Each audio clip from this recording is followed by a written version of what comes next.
Right, guys, if you're just joining, look forward to chatting with you in about 2 or 3 minutes. We're just going to wait for a few more people to file in here, and then we'll get started. Again, just give you a quick rundown here. So this is Thursday Focus Live, and we're going to get straight into it in a couple of minutes. Once we get started, you'll see me. I'm not going to be one of these guys who hides behind a PowerPoint deck. I'm going to be right here with you. So bear with me a couple of minutes while a few more people drop in, and then we'll get going. Speak to you in a second.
Good afternoon, good evening, wherever you are. My name's Liam, as you know.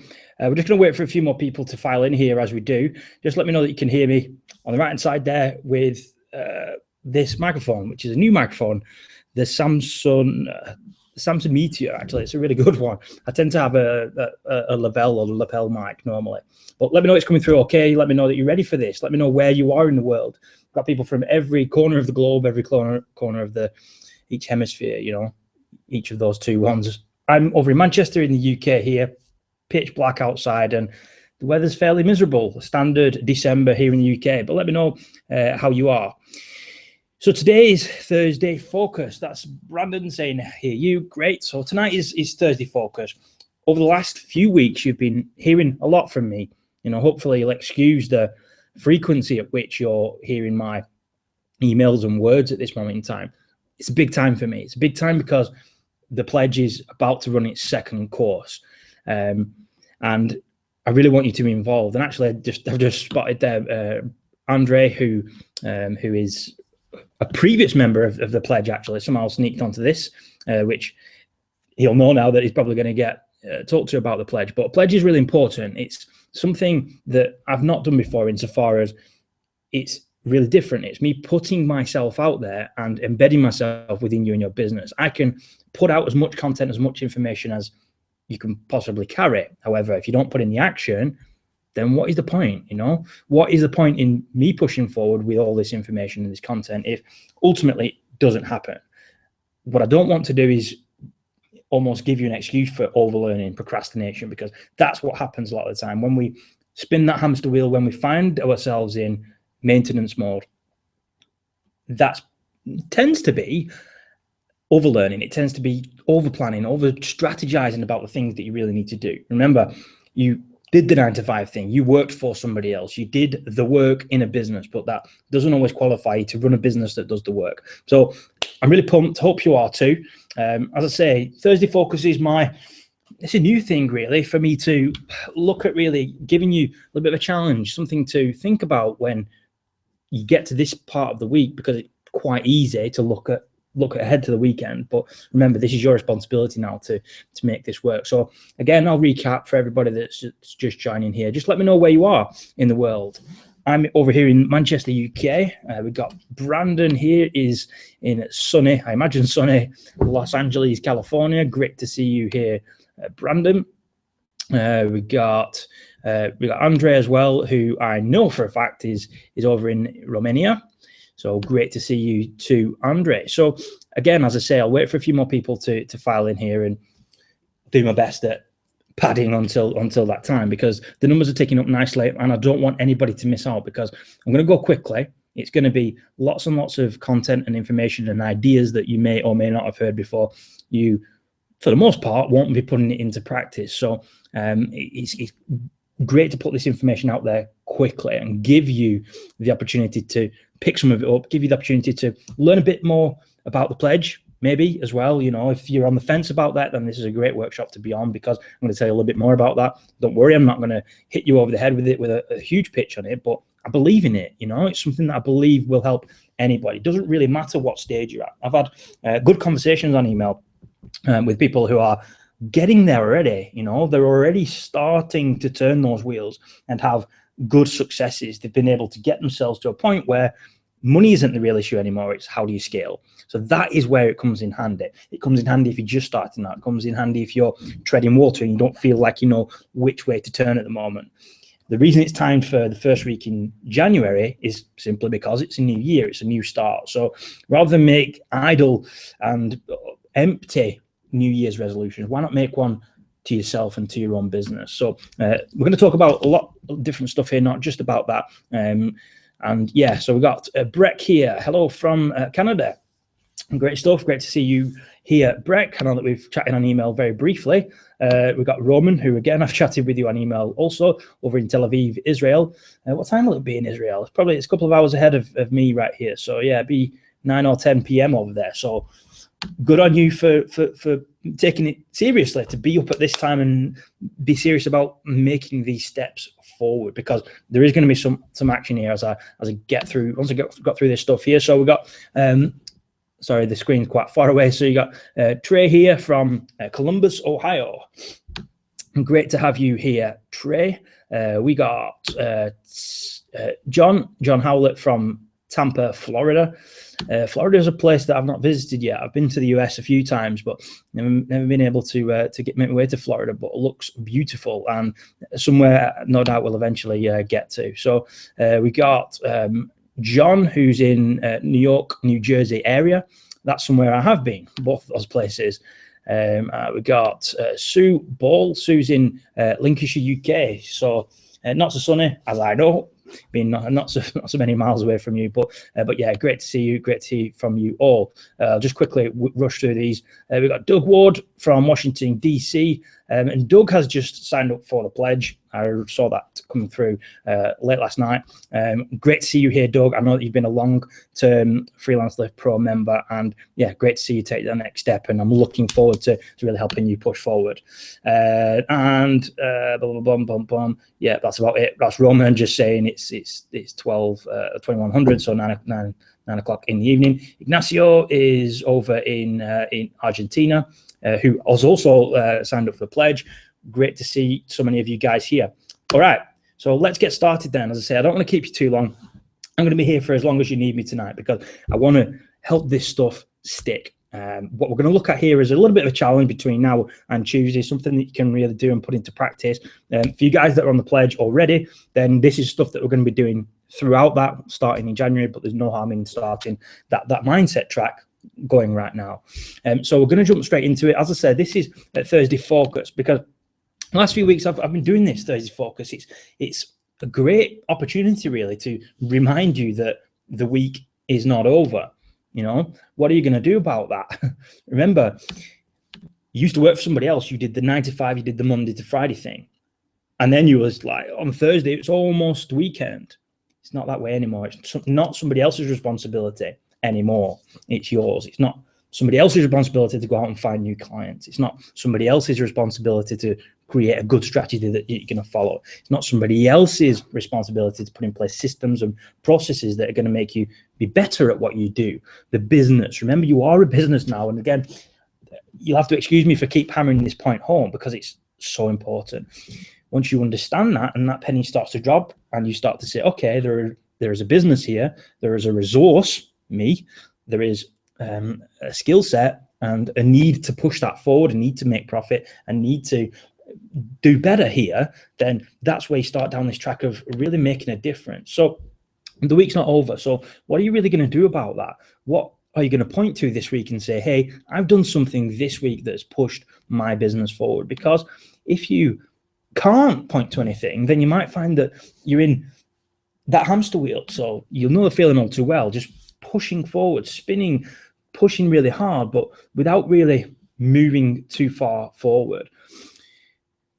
I call it maintenance mode, and really it's that treading water feeling. When you have another week that flies by, problem clients maybe, or just general day-to-day stuff, the shuffle of life, then maybe the things that you needed to do for the thing that really matters, your me project, as I call it, the business, the things that are going to help push you forward and make 2016 a better year for you, if those things have been put to one side, then it hurts a little bit. You know, when a client work gets put to one side, that hurts a lot. They'll be all over you, but you let yourself off for letting your own business down, unfortunately. So I call it maintenance mode. If you are not pushing forward, if you can't point to a thing this week and say, that was different, that helped me push forward, that helped me find more clients, that helped me deliver clients more efficiently, deliver work more efficiently, that helped me manage my finances better, that helped me set myself up, set my own brand up. If you can't point to one thing that you did that helped push yourself forward, then you might find you're in maintenance mode.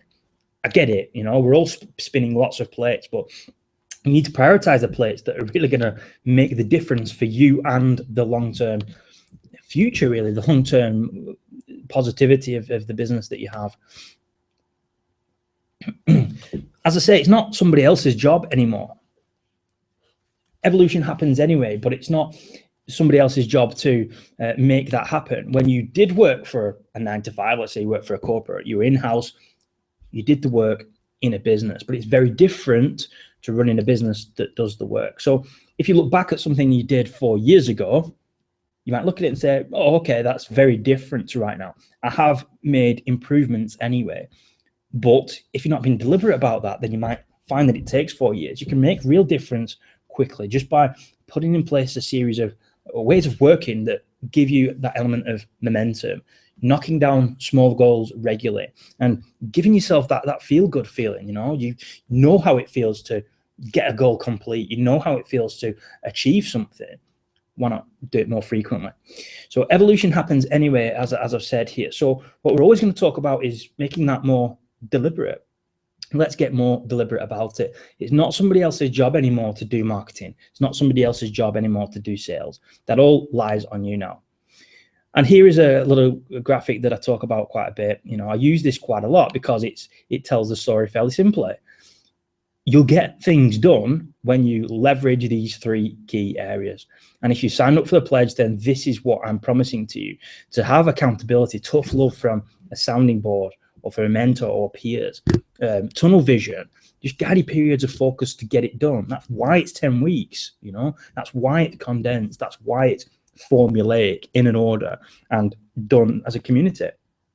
Direction, so support and guidance from somebody who's been there. If you don't have all those things, then again, you might find, or you might be familiar with that feeling of treading water, you know, of, yeah, clients are okay, and yeah, things are happening, but I hate that client, and this work is really frustrating me.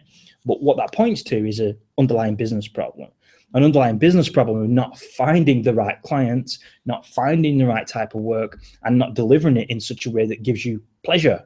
You know, ultimately you are in control of that destiny, which is a great thing, but it can be a double-edged sword sometimes, because we let ourselves off in a way that we wouldn't be able to be let off in a work environment for slacking in some areas, you know, for slacking in the areas that are going to be crucial to the infrastructure of the business that you now own.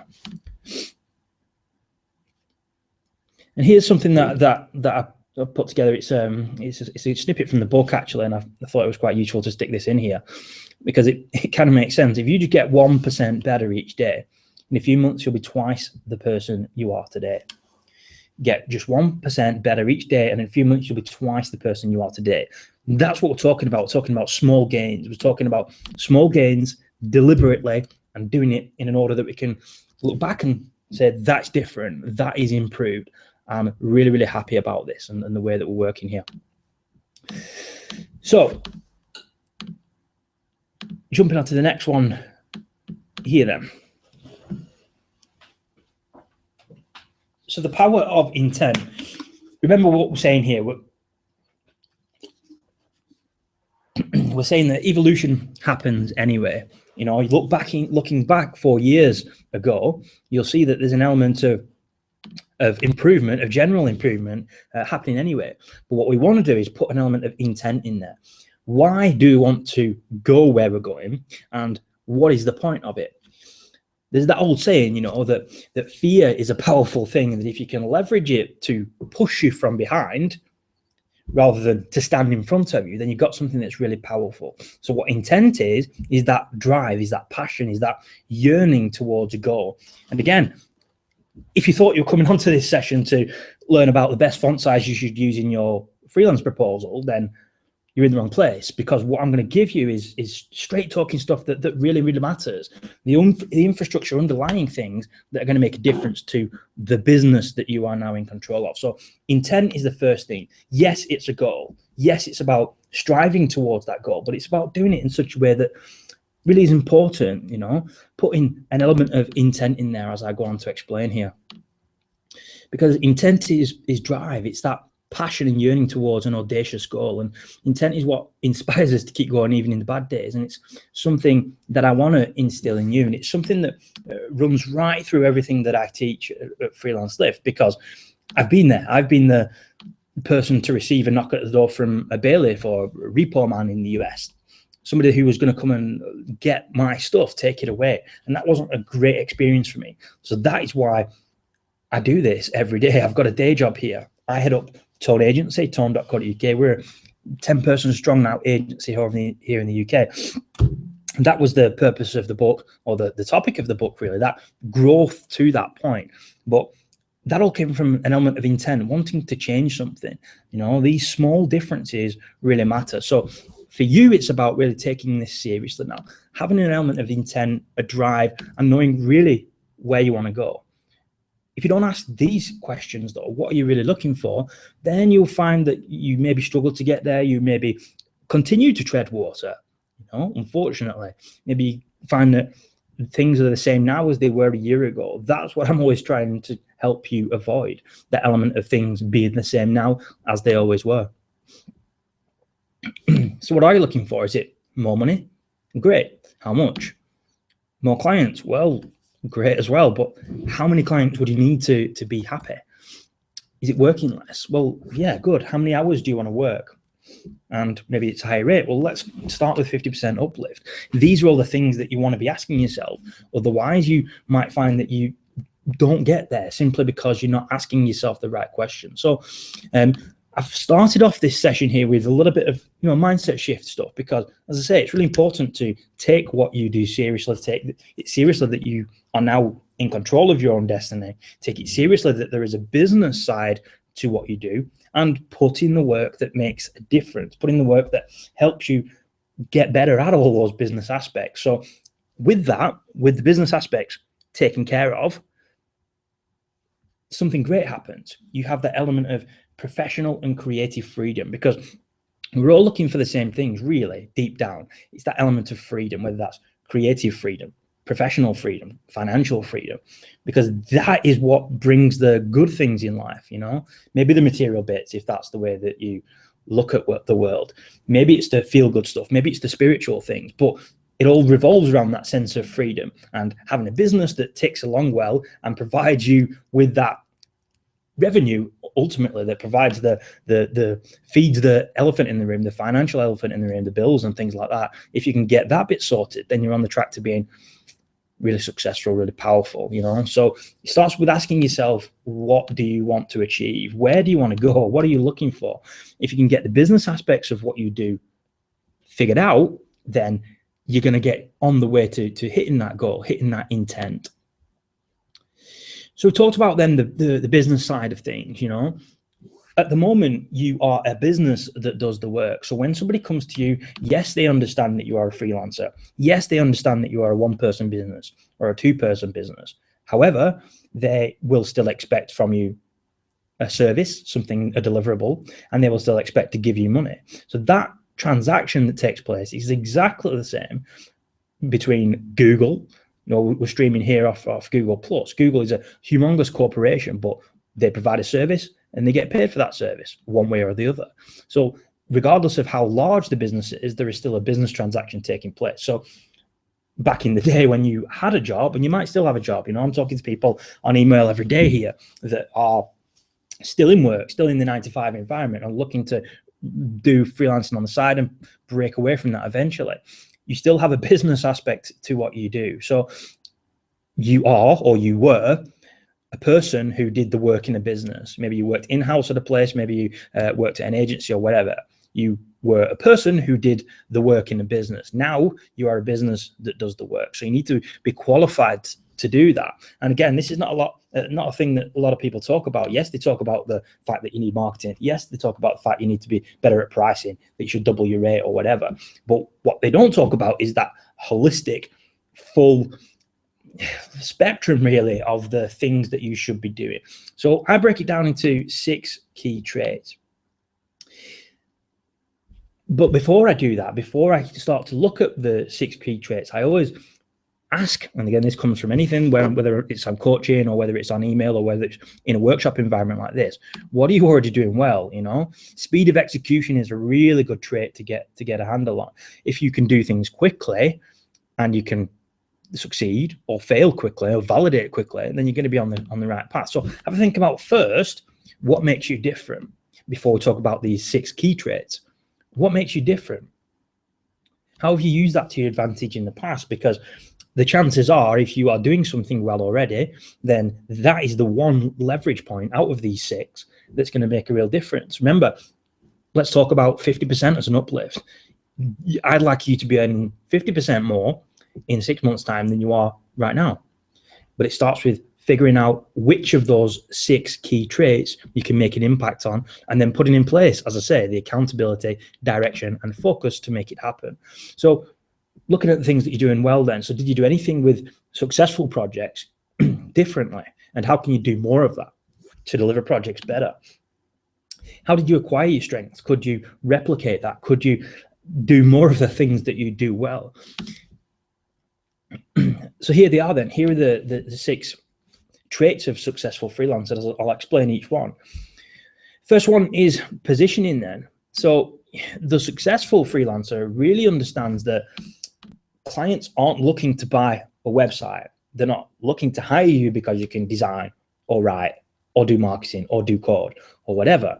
They're hiring you because they have a business problem. Your service, remember, this is your product, your service is the solution to that problem. So regardless of how they've arrived at your door, they're now at your door asking for a solution to that problem. Most people mistakenly figure that just because somebody's asking you to give them a website, they know that they need a website and they need it in this particular space. Positioning, what positioning does well is to say, well, maybe this is what you want, but this is why you want it. So wrapping it in an element of messaging, key messaging that's going to really push the buttons of that prospect. So we'll talk a little bit more about that in detail shortly. And again, just as I go here, remember this is live, so you've got a Q&A box on the right hand side here. Today is I'm losing track of date. So today is the 10th of December, just to prove there that we are live.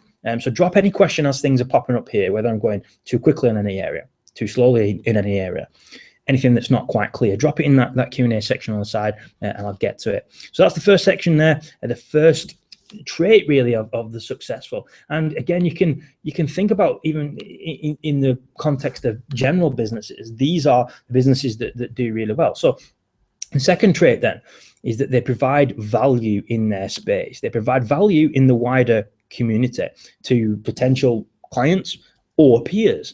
They're putting in the work that enables them to build a voice, to build a reputation, because in the freelancer space, in the service space, more often than not, a good reputation, a good strong reputation will outweigh a good strong portfolio.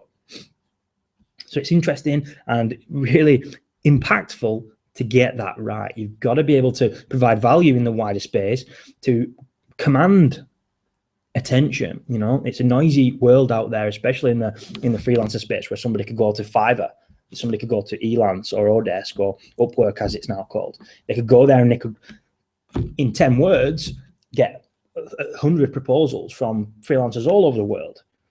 But the ones that are really making the difference, the ones that are really making the impact, the ones that are getting the right level of projects and clients, don't compete in that noisy environment. They're the ones shifting themselves outside of that herd and more into the realm of saying, look, I'm a voice in this space, I'm providing value in this space, I can provide that for you too. Third one then is focus. So successful freelancers, successful business people, they know what they want and they focus on what's important to get it. They focus on what is important. I often talk about spinning plates because that's kind of where we are as one-person businesses. You know, if you were to look at an organization chart, it would be you and you and you and you and you in all of these departments. So yeah, we're spinning a lot of plates, but you have to focus on the plates that really matter, not just the squeaky wheel down here that the client that from 6 months ago that doesn't pay you anymore. Instead, you've got to focus on the real things that are going to be making the difference. So the successful among us focus on what matters, you know, the things that are really going to matter. I often talk about Google. Google is a monster, and in some ways, not a great business to look up to, but they do a few things well. One of them is called OKRs, objectives and key results. And each person within the business is empowered to say, is this contributing, this activity, this task I'm doing, is this contributing to my objectives and key results? If it isn't, then they're empowered to say, I'm not doing that right now. I'm doing this because it's contributing. So if you can put that in your context, you can say, all right, well, this thing here, so me scrolling up and down on Facebook, is that contributing to my goal? Remember, a couple of slides ago, we talked about intent. Your intent. What do you want to get out of this? Is it more money? Whatever. Is it more clients? Is it better work? Whatever it is the thing that you're doing right at this moment in time a distraction, or is it helpful? You're on a workshop right now. I will guarantee you that by the end of this, you will have much more info, much more motivation to keep pushing forward. So I would argue that the thing that you are doing right now, the activity, is contributing to that intent, is contributing to the goals that you set yourself, you know, but that's not always the case. So the successful among us focus on what's important. They spend the right time, or they leverage the time, they find the time to be able to focus on what matters. Pricing then. So I often say that, you know, a price is not just a price. It's a reflection of the value that your service provides. It's a reflection of the value that your service provides. And again, this is the same in all sectors. You know, I saw Arlene who has signed up for the pledge, who's on here. She is a translator. You know, she translates from English to Japanese or vice versa. Even in that space, there is margin for a difference in the market rate that one can charge based on the work that you've done in the past, based on the quality of your work, based on the amount of time that you've been doing it. So it's not about just having a market rate. And again, this goes for every service sector, it's about charging an optimal price for every client situation. So you might be doing the exact same thing in two places and charge one more than over here. And again, I talk a lot about the fact that when I started out, I was building websites for £300, which is about $500. About 12 months ago now, we built a site that was $50,000. Is the task 100 times harder? No. Am I 100 times better in terms of the skills that I'm putting forward? Probably not. But is the way that we position that price 100 times better? Yes.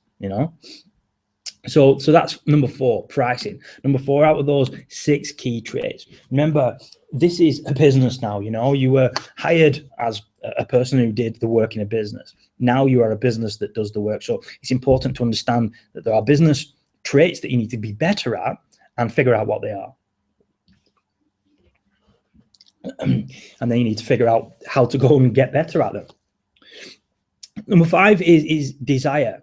So the successful freelancer really just is good at closing, is good at salesmanship, is good at building desire in their service, in the things that they're providing. So in their proposals, they're really clear about that. Before they raise a proposal, they're really clear about the value that this is going to provide, tying it to tangible things that the client really cares about, putting in place an argument that's going to make them say, I want this. There are no obstacles, with enough desire, there are no obstacles. And I often talk about, we're literally at the moment looking for a house. We had a budget that was here.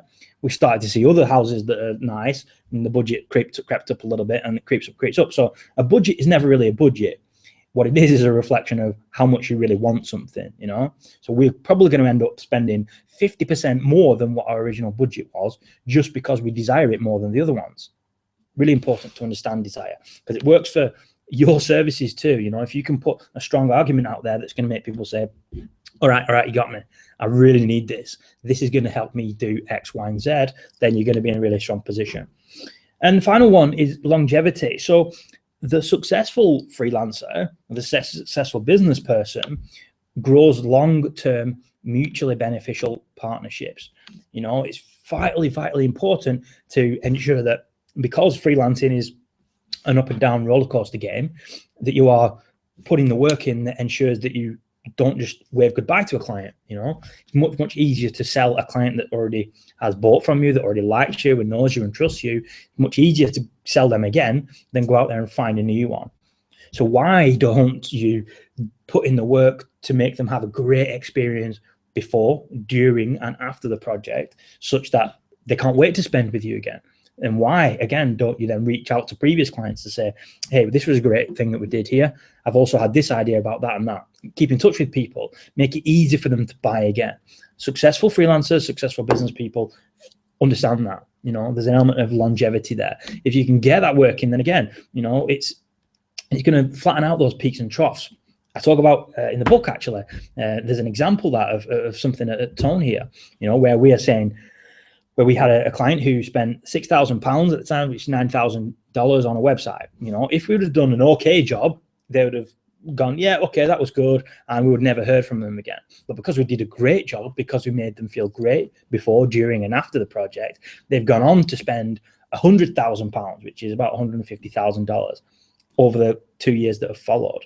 Yes, we're a bigger outfit, so we can bill a bit more. But the point remains, if you can generate enough goodwill, enough trust within those early stages of the project, you're going to build long-term, mutually beneficial partnership, because that's what the client wants, as we'll go on to talk to in just a little while. So again, drop me any questions in here as we go here. I'll be happy to answer them as we go through, either now or as we pass through. I just had a quick glance on there, and yeah, I'll just take that one, which is Arlene. I think just kind of agreeing with what we said there. So definitely, many people say that the market is very fragmented and there are all kinds of price points. Yeah, exactly. So why be the lowest of those? The great thing is, the interesting thing is that by being the lowest, you're actually in a disadvantage anyway. Nobody likes to buy the lowest cost thing. So yes, there is perhaps a loose frame of reference that somebody might have when they're buying whatever,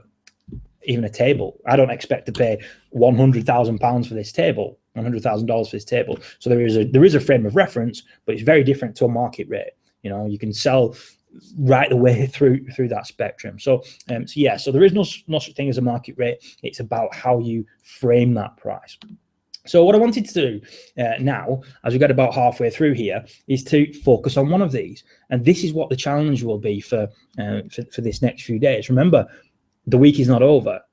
If, like me, you're here in the UK and the night is kind of over, there is still tomorrow. You can get in, get fresh, get started early, and get to some of this stuff. And then there's Monday, you know. So between now and Tuesday, I've got a little challenge for you as we'll get onto a little bit later on. So I'm going to focus on one, and the one that I'm going to focus on here is positioning, because I think it's so important. I know it's so important because it's something that not a lot of people get right, as we'll go on to. So let's jump into this then. So why should you care about positioning? Why does it really matter? Well, it matters because it gives you a connection with the client's mindset. It makes it easier for you to go on and command their attention. It makes it easier to speak their language, and it makes it easier to justify your cost. Remember, you're not being hired because you can design, write, do marketing, do code, do translation. You're being hired because the client at the other side of the desk has a business problem. And it's a mistake, therefore, to, let's use the vernacular of a web designer. It's a mistake, therefore, to say, I'm a web designer. I build in HTML5, CSS3, and jQuery and JavaScript, and I'm great in Photoshop. Blah, blah, blah. You've seen it a million times, you know, bar charts and graphs and stuff like that. The client doesn't care about that, really. They care about the business problem that lies underneath it. So positioning is the art of connecting with that mindset, with that worldview. Remember, we're not really talking about a demographic here. We're talking about a worldview. They come into the conversations with you with either a lot of technical knowledge, a little bit of technical knowledge, or zero. So it's a mistake to A, try and focus on them all, and B, focus on one individually. You've got to figure out where they are in that headspace and focus and get a message out there that they can really resonate with. It's really, really important. And again, it makes it easier to justify your cost, because if you can understand what a client's looking for, and if you can put a message out there, position a message that's going to really resonate with them, then you're going to be in a really strong position. So it starts with understanding that there is a buying cycle for the client will go through. You know, there is a journey that they'll go on, and it comes a little bit something like this. So it goes pain, research, action. So I'll throw those out and then I'll explain them in a little bit more detail. So pain, then, first thing is they will have something that happens that causes them to try and figure out what went wrong. It's kind of like the same as if you had a minor ailment. You know, you had maybe a problem in your right foot. You'd have that problem frequently enough, you'd want to do some research about it. You want to figure it out. So that's the next stage, research. And again, pain receptors are what stop, you know, me jumping out that window. I know that there is going to be some pain if I hit the bottom. So the pain is something that protects you against bad things and damage. And businesses have pain receptors too. So the client, when they have that pain, not jumping out the window, but when they have their pain, they take to Google, they take to their friends and family and other business people to say, this thing keeps happening. I would like it not to happen. Do you know anything? Do you know anybody that helps with that kind of thing? And that starts them down the research path then. So again, research, a little bit of research is a really bad thing sometimes, which again is why it's a mistake to focus on the action point, which is the next bit, because a client might go down the track of, you know, the fish through the first 5 pages of Google and then end up on some forums that you don't really want them to end up on because they're giving bad advice. They're doing the research at that point, but it's leading them to the next stage, which is action. So let's give an example. As a web designer, your website isn't responsive as the client.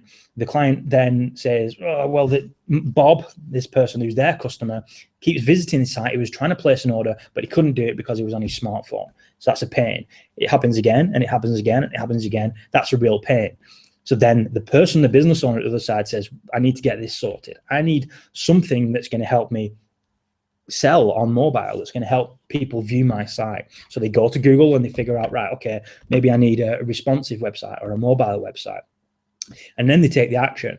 So then they'll go and they'll say, right, okay, this is me. I need this action. Now, The reason I tell you this is because when somebody gets to the point of action, that is where they're saying to you, I need a responsive website. Your job is to say, I know that you need a responsive website, but let's talk about the pain. You've got to go back a few steps with them and say, isn't it frustrating when you get an email that somebody can't transact on your mobile? That is where you start to get down the track of doing positioning well. When you can trace a client's journey through that pain, research, and action. I mean, it's the same thing as if you went to a doctor. Let's say you went to a doctor with that foot problem, and the doctor was to say, oh, yeah, I've seen that before, where does the pain just kind of go from your right foot and up your leg and across into your shoulder? And you were to say, well, yeah, that's amazing. How did you know that? The thing that he gave you next, the thing that he prescribed, you would believe him wholeheartedly. You would believe that that is the solution to their problem. So he didn't immediately jump for the medicine cabinet. He talks you through that process, that pain, the research, and the action, and then said, here is the solution. So that is what a client's journey will look like. Now, what we're going to talk about is how you can position a message, and by message, I mean words. How you can position a message by, words that you use on your website, words that you use in your proposal, words that you use when you're in a client meeting or over Skype or whatever. A message that is positioned well for that client's pain, research, and action. So we'll talk about surface problems. So when I'm talking about that, what I really mean is when a client says, I have no leads. They don't really know what the solution is yet, but that is the problem that they're facing. I have no traffic. But Bob said he couldn't see my site on his smartphone. That was the example I used a couple of minutes ago. That is the pain. That is the surface problem that they experience. And if you can talk about those surface problems on your site, in your proposals, face to face, you're going to build an immediate sense of connection, immediate sense of authority and credibility, because you're not just jumping straight into the medicine cabinet and giving them a technical solution for it. You're talking to them specifically about the problems that you believe that they have.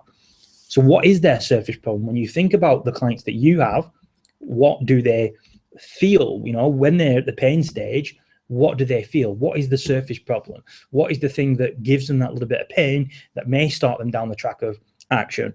Write it down, because it's going to be very important as we pass through this. What pains might they be experiencing?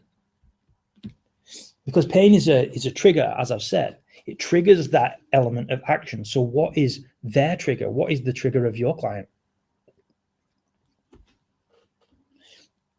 How does the pain trigger? How does the pain manifest itself? And can you talk about that?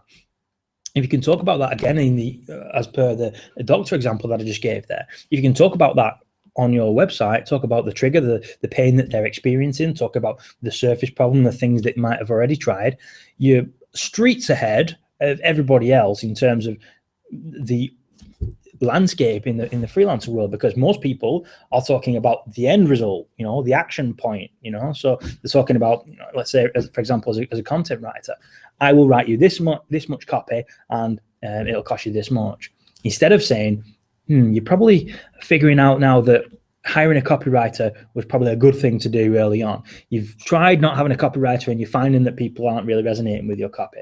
This is where I can help. You see that? So it's very different to saying, this is where I can help, and forgetting about the stuff before that, forgetting about the pain, forgetting about the research, and only thinking about the action. So what is the trigger of your audience? And there will always be one, even if, and again, you could shoot some suggestions here in the Q&A box here if you feel as though you can't get a trigger, a pain from an audience, and let's see if we can try and solve it together. What is their trigger? So the clients that you have generally, what is the trigger? What is the thing that they're really struggling with at this moment in time? What is the start point of that? Can you descriptively explain it? As I did with the doctor example there, can you descriptively say, look, I know that you have a problem with your right foot right now, but did it travel kind of up your leg and across your shoulder and so on? Right, it might be a problem deeper with this. And then what you got to think about is, I call it okay, that's it, I've had enough. moment, because that is when the client will really start to pay attention to people that are putting out this message.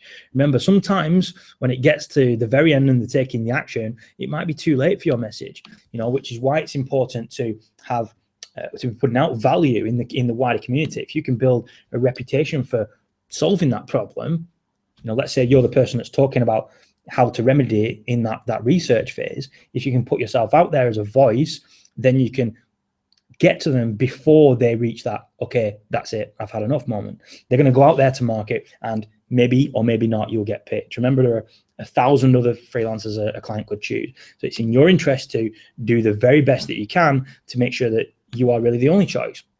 And we're talking about positioning now here as just one part of this wider solution. The wider solution is to get better at the business side of what you do.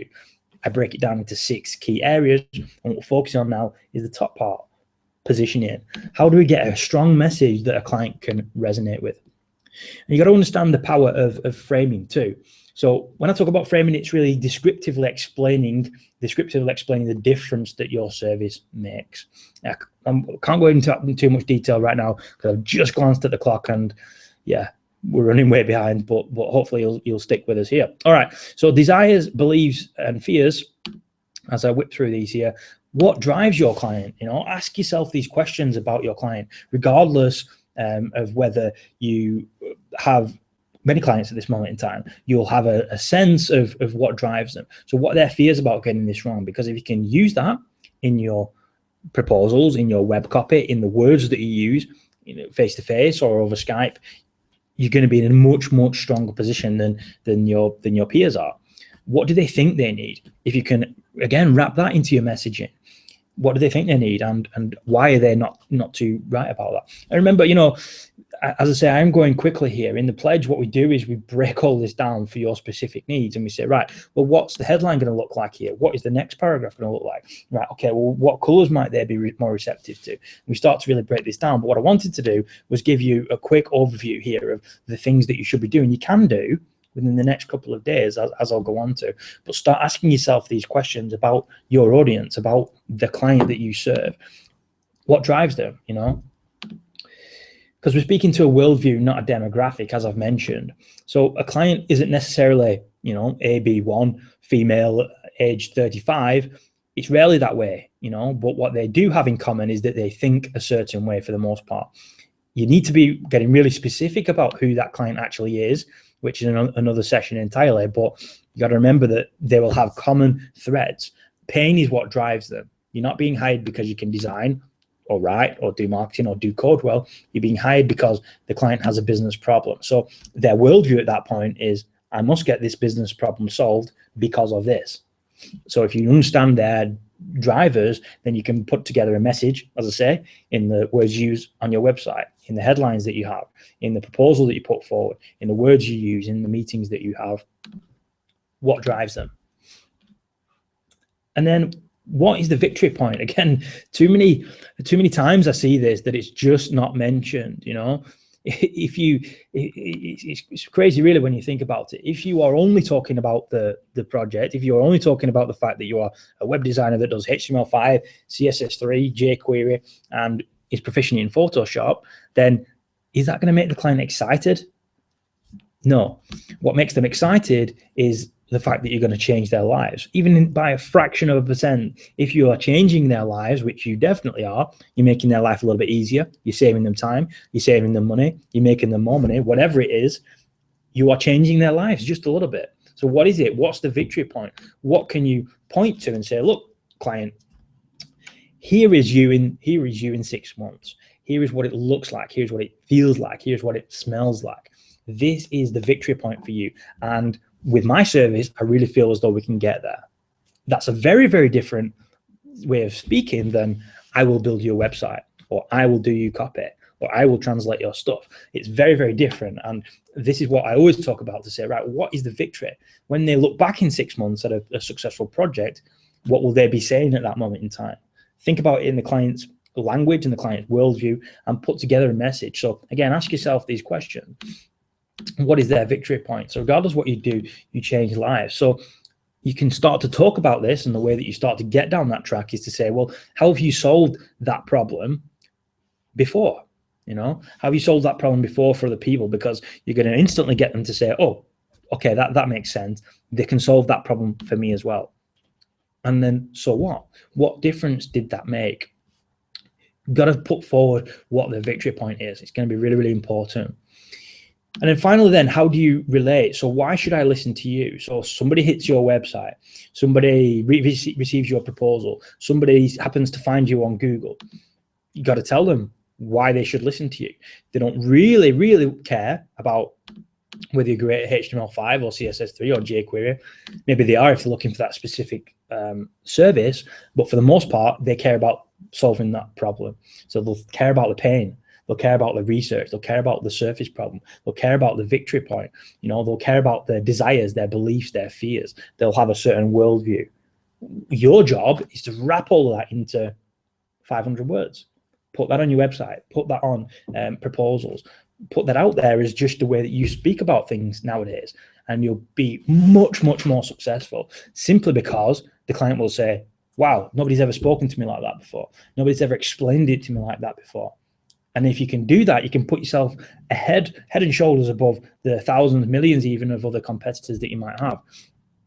So tell them, why should they listen to you? What qualifies you to deal with their business specifically?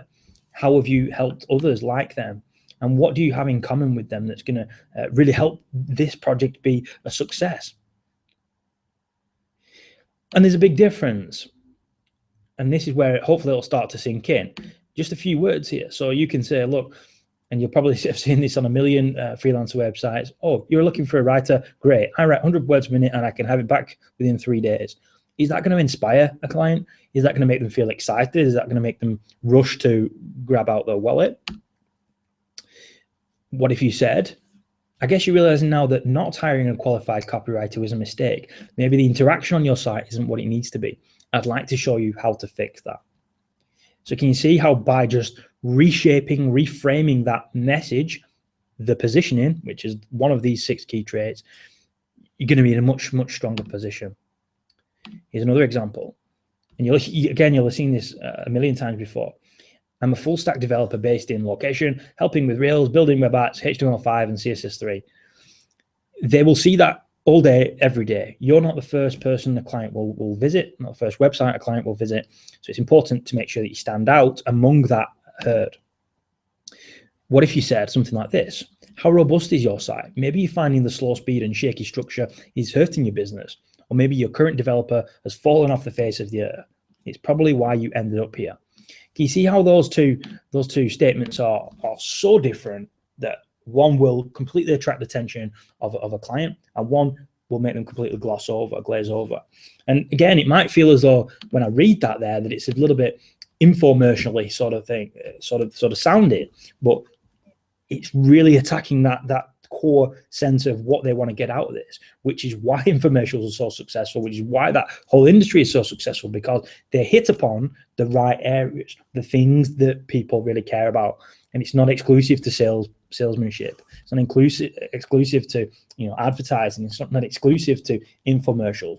It's something you can shape for yourself as well, in a less cheesy way, in a professional way, in a way that makes people say, I want to work with this person because they understand my situation, they understand what I need to get out of this, and they're putting it forward in a message in a language that I can understand. Because this was an example, and this was Tiago, who was on the pledge last time. And again, I kind of picked on this one because it's a good example of a transition, So Tiago was saying, freelance front-end developer based in Lisbon, currently available for freelance work. I mean, there's just not a lot of context there, is there? There's not a lot of impact really in what's being said. But so what we did was switch that up. And again, with the done for you credits, I helped write this copy. I wrote this copy. This is, every word is mine in this top section. This is something I can do for you as well, making specific changes to your business. So maybe you'd say hiring more developers isn't the answer. What you're really looking for is someone who understands your business. So as you can see, if a client drops on there who says, well, this is what I need, and you get them before they've got to the point of action, you're going to be in a much, much stronger position. And the people that are talking to Tiago now are much better qualified to work with him, because the good Apple clients will look at that message and they'll say, this person gets it. This person really cares about the end result. This person is professional and knows what to do. A bad Apple client may, unfortunately, look at that and go, why are there so many words?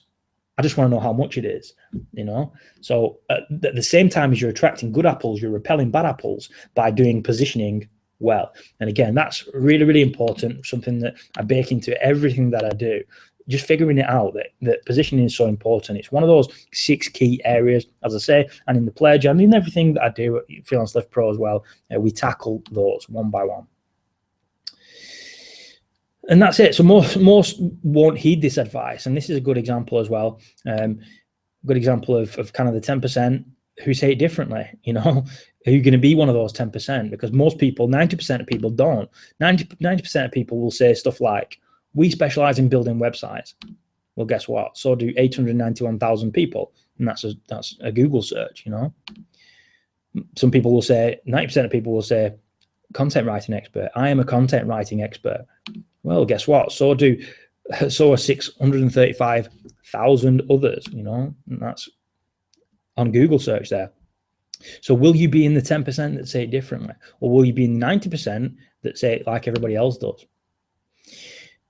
So I'm going to really quickly whip through these, because again, this will help it really hammer home. What do clients really want? Because that's what we're talking about when we're talking about positioning, putting together a message which makes them say, yep, this is exactly what I need. I'm really happy that you found me, or vice versa. They want to feel confident that you understand them and you understand their unique situation. So put together a message, put together positioning that makes them confident of that. They need to be motivated by the outcome and care enough about the positive change. So talk about the victory point. Talk about how their life is going to be different, even if it's just by a little bit. They want to be able to see intrinsic value in what you're providing. So they want to know that it's going to make a difference. It's providing some value, bringing some impact to the table. They want to be sure that it isn't a distraction. So just tell them, say, well, look, this is something that's going to help you push forward. It's going to need X amount of time from you. I'm going to help you do the rest. I'm going to help work with your internal team or whatever, if it's a bigger business, and convince them that it's not a distraction, that it's something that they really need to do. They need to know that they have the financial resources to cover your fee. So whilst, you know, I've said a couple of times that a price isn't just a price, it's a reflection of value.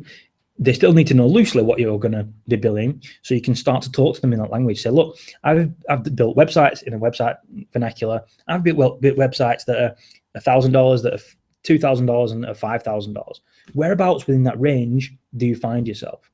And if they say, yikes, I didn't even expect to pay $1,000, then you can end that conversation a little bit. You know, they're happy then that they can't cover your fee. And as a result, they might not work with you, you know, but you've got to be able to position and be confident in positioning a message that attracts the good Apple clients, the ones that really do know that they can afford it, the ones that are really going to pay you what you deserve to get that creative freedom, that financial freedom, and that professional freedom that, as I said, we're all looking for. So they need to be clear how quickly they will see results. You need to tell them, you know, look, here is the roadmap for this project. After the project, or as we start to progress through here, you're going to be starting to see results there and there and there. Here is how I've achieved those results for other people. Using words like that, using language like that is really, really powerful in sales arguments. And when you're talking about your website, that's your sales tool. When somebody hits that website, they can't talk to you in person, unfortunately, you know. They can only read the words that you've put forward. If the words that you've put forward are just like everybody else's, then what's the difference? You know, there is no difference between everybody else and you.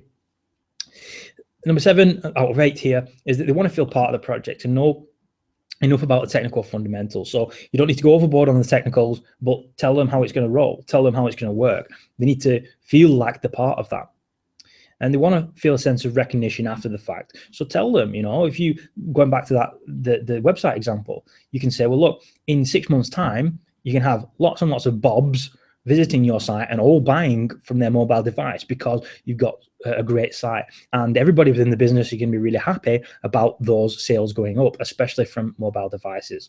So those are 8 things. Again, in the pledge, what we talk about is, the things that the things that you really need to put in place to make sure that you tick all those boxes, because I call it a subconscious checklist. A client doesn't come and say, right, Mr. Freelancer, I need to know that, this, I need to know that, I need to know that. They don't do that. What they have is just their gut reaction, their instinct. If you've not checked all those off, you'll hear things like, oh, the timing isn't quite right, or I can't quite find a budget for that, or I'm going to do it next year, or I've got to do this first. Unfortunately, those are just excuses. What they're really saying there is, you've not satisfied me that this is a good move for me. So if you don't satisfy all those tick points, those 8 tick points that I mentioned there, within your copy, within your proposal, within the words that you use, then unfortunately you might find that they just go cold. And that is what happens for the most part. They'll either go cold, go silent, or they'll just say, well, yeah, now's not a good time, I haven't got a budget, and so on. Vitally important to build the desire and do positioning well, which is why I wanted to break this one down and go into a little bit more detail on it. Remember, pledge opens the first week in January. You can still get in until Tuesday when I close it down. And I'm really looking forward to seeing, I've seen a few of you guys on here already who have already made that step. Really grateful for you guys doing that. There's still more that we can get in there and get working. So hopefully I can make a change for your business too. But in any case, I've got a challenge for you. So here's where you start to go out there and do it. So be more deliberate and positively impact the perception that client has. Because remember, when a client hits you, when a client hits your website, when a client sees your proposal, they have a perception, and that perception, the perception that they have, is directly linked to value.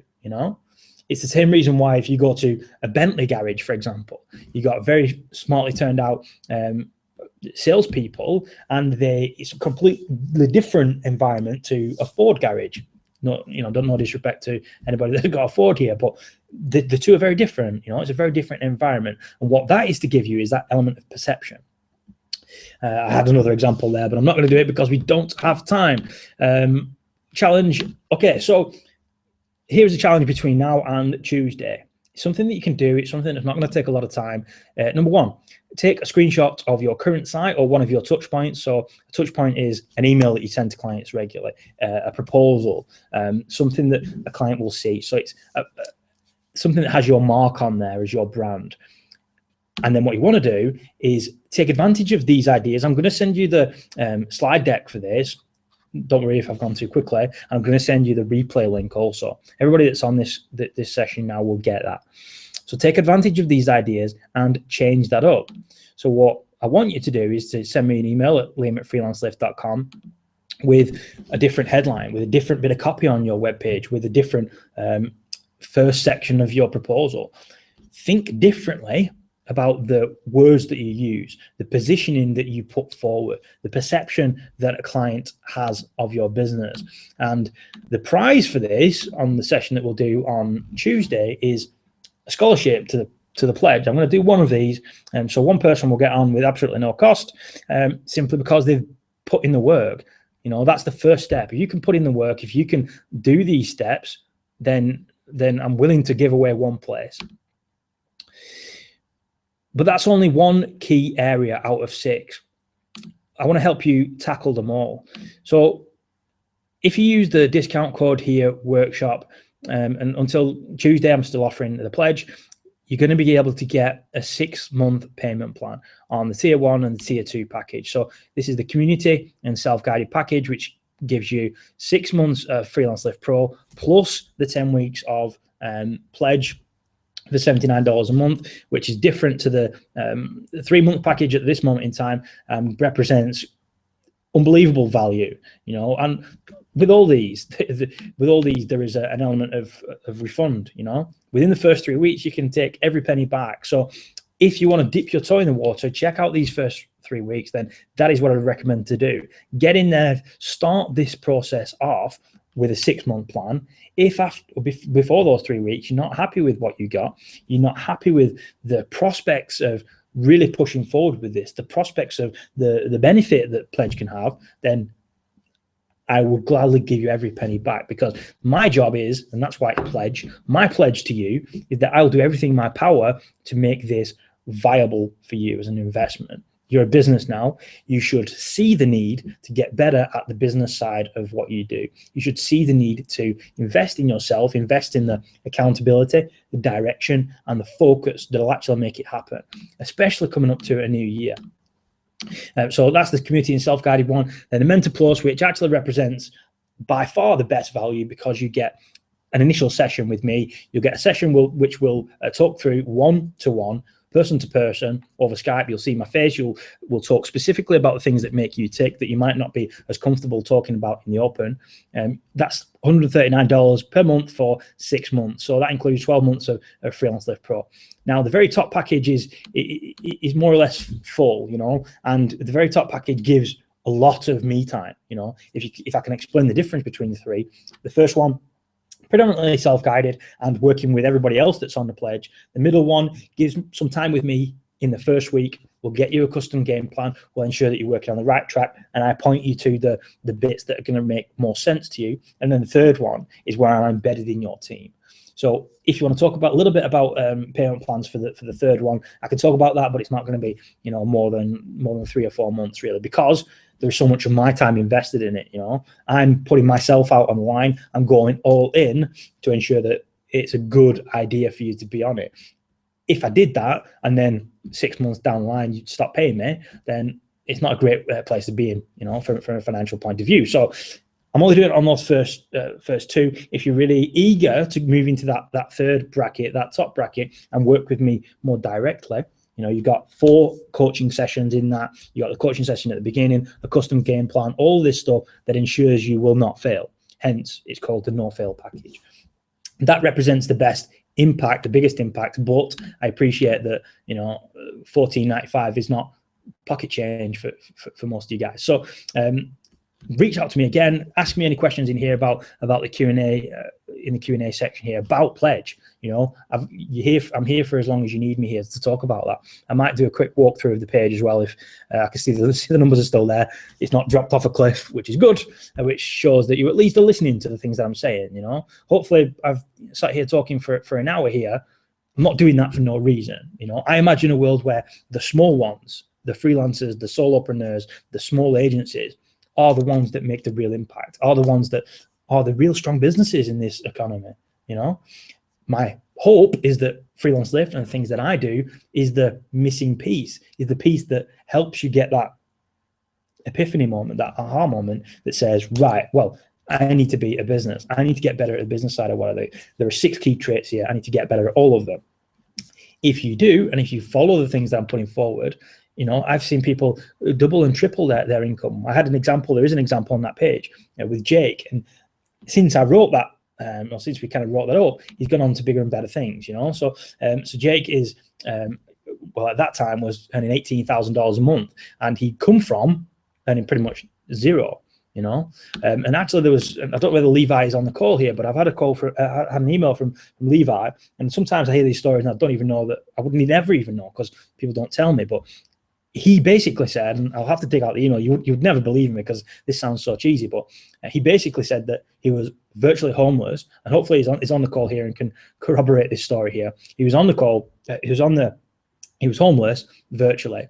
He was able to put into practice the things I talk about in the book, things I talk about in Freelance Lift Pro, and he got to a point now where he just closed a $13,500 website deal, moved into an office. He's now got a MacBook, iMac, and things like this. And financials aren't really too much of a problem now. What the problem is, which is a nice problem to have, how can we go from $10,000 a month to 50? So this is the impact that this kind of stuff makes. I'm a shining example of that. If I can do it, then anybody can. So I really, really hope that you can join the pledge, however you make it work. The discount there is best that I can do at this point. Drop me a message just to let me know how you feel about that.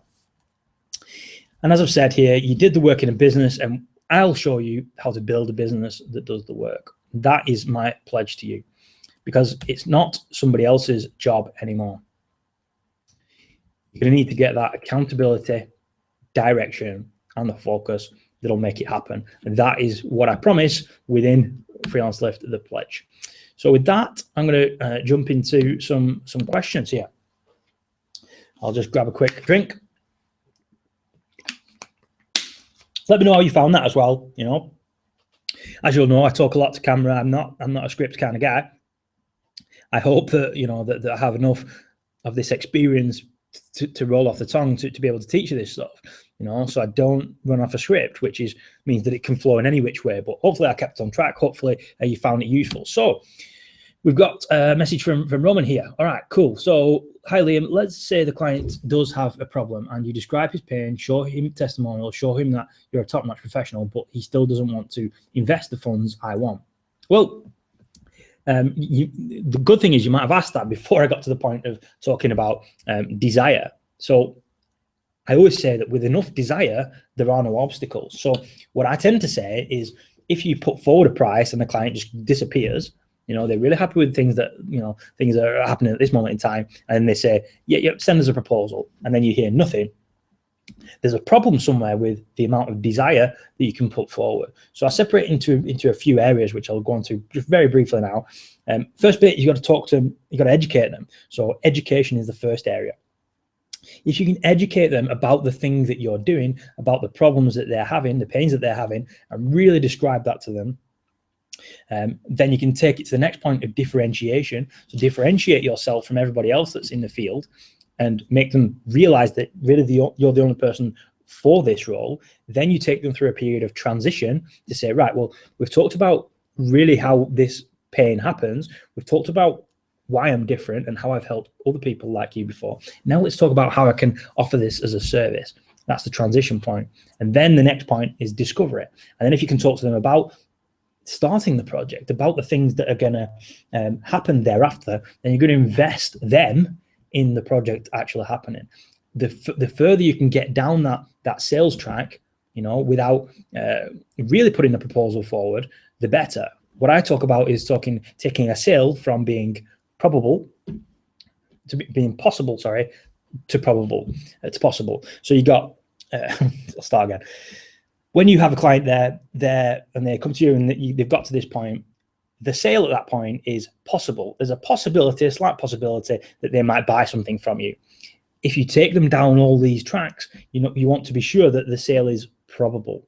There is a high probability that they will buy this thing. Only at that point do you give them the proposal.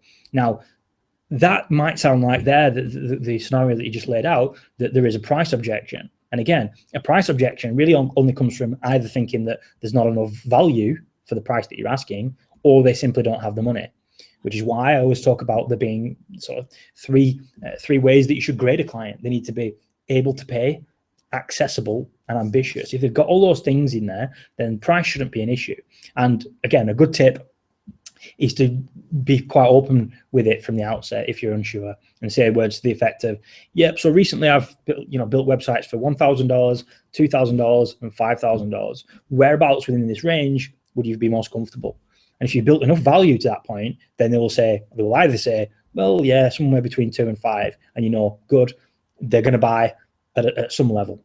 Or if they say, whoa, 1,000 is way too much for me, then really you know that the time is then to move them out, because it's exhausting, you know, having clients that do go cold and having to follow them up and stuff. So my answer to that is probably that there wasn't enough desire, but maybe that they've not been qualified on price. So those are the only two reasons really that a client won't buy. They either don't want it enough or they can't afford it. You should be able to qualify the ones that can't afford it out of the equation early, and then ensure that they're qualified, so you know they're going to buy at that right level, and then convince them that it's their duty to buy it. Hopefully that helps. Okay, so Arlene says, really useful, thanks. It helps to get an overview and then focus on one part of the picture. Yeah, you know, there are 6 of these areas, and there are 10 weeks to the pledge. Every week we'll push through and we'll tackle one part of it. Yes, there are 10 because some require more than 1 week. Each week you'll get an idea of what we're going to do and worksheets and another session like this every single week until it happens. every Wednesday night. It'll be Wednesday night my time, around about this time every Wednesday. So I had a couple of questions actually about time zones. Obviously, people are dotted all over the world, so that's when it will be. It'll be 7 o'clock GMT, which works out at about 2 o'clock EST, so New York time, and then about 11 a.m. Pacific Standard Time, which is San Francisco sort of area. Going over the other side, Eastern Europe is kind of 2 hours ahead of that. So it's a good spread of time, I feel, and every Wednesday night gives you that pattern to make it happen. So yeah, worksheets, quizzes, and obviously discussions in the private Slack room as well. All is there to make sure that you tackle all those 6 key areas, those 6 key traits, and help you push forward, because that is what it's here for. The only reason it's here for, to make it work. So Mike says, excellent session, Liam. Thank you for your time. And Mike is a pledge, has joined the pledge. I've definitely saw that. Mike, you were, believe it or not, you were the first one. You were the first one through the door. So thank you very much for that. You need some sort of medal. But yeah, thank you very much for that. All right. So any more discussions here? Anybody want to chat through? Okay, we've got a quick one here from Arlene, which says, I think it's an important point. Some people looking effectively for a cog to fit in a process, and that is often where price becomes a factor. Yeah, and you know, there are so many things that I talk about. I often kind of just riff onto something else, but I often talk about the laborer versus the partner. You know, which are you going to be? If somebody goes to Fiverr, what are they looking for? As Arlene rightly says, that a cog in their own process. They're looking for a laborer. They're looking for somebody to say, $4, $5, $4, $10, I will do you this. That is very different to the partner. And the partner almost flips that around and says, well, here is what I'm going to do for your business and why it's important. I'm not going to be dictated to in that way. We're going to work together collaboratively. Guess which one earns more? Guess which one has the longer term clients? You know, it's the partner. It's the person that invests themselves in the business, invest themselves in the other person's business, in the client's business, and succeeds as a result of that. So, yeah. So,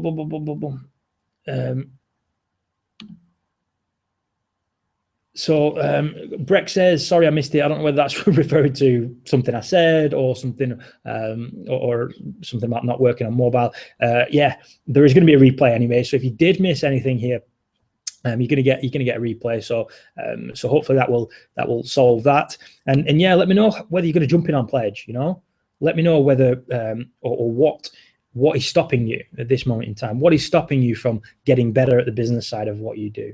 You know, is it the short-term financials? If it is, then you've got to ask yourself the question, are you going to be in this exact same position in 12 months' time?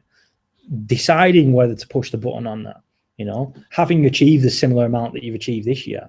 If you are, then it's a bad move, in my honest opinion, to not do this, to not move forward. So, yeah, so let me know what would be holding you back here. We got Sean here, who says, Liam, yesterday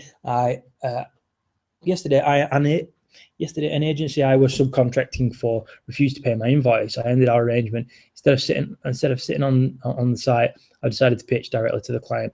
What's the best way to proceed? Well, yeah, it's a tricky one. I'm not going to give any specific advice there, simply because that's going to be a crazy minefield because there are so many different, you know, potential issues with that. I don't know how they treated you before that. I don't know how much was left on the table in terms of what they owed you, but for sure, you know, in any relationship, whether that's the agency subcontracting to you, they should be respectful of you as a partner and not a laborer. And what they have done at that point is not respect you. You know, they've decided not to pay your invoice. They've decided to treat you as a laborer, treat you as somebody who has to work for this kind of stuff. And yes, you don't need to be in that situation. So you're right to end the agreement if it's not going to harm you as a result. Pitching directly to the client, I don't know. You know, it's a little bit of a taboo, isn't it? It can be helpful sometimes. It just really depends on your relationship with the client's relationship with the agency. If the client's relationship with the agency is bad, and the agency's relationship with you isn't great either, then it makes sense for maybe you to hook up. But yeah, I can't give any specific advice on that, simply because there are so many different permutations to what could have happened there. But it sounds like you've handled it okay, and yeah, good luck with that. And let me know again if you're going to join the pledge, and we can hammer out some of this kind of stuff as well. Okay, so all right, well, we've still got a few more people on here, so I'm just going to close off by saying I hope that you can join the pledge. If you don't join the pledge, then I hope that you can take another look at Freelance Lift Pro. So Freelance Lift Pro is $25 a month, and what that does is give you access to all of the materials that we've gone through ever. So that's all the books, all the courses, all the videos, everything that we've ever worked through, all the workshops will all be in there. So in any case, hopefully you can invest in that future, invest in that accountability, direction, and focus to make it happen. So with that said, I'm going to close off. So I've enjoyed tonight. Hopefully you have too. If you missed anything, or you'd like me to explain anything in a little bit more detail, then please do. My email, as always, is liam@freelancelift.com. I'm Liam, as you know, and look forward to speaking with you soon.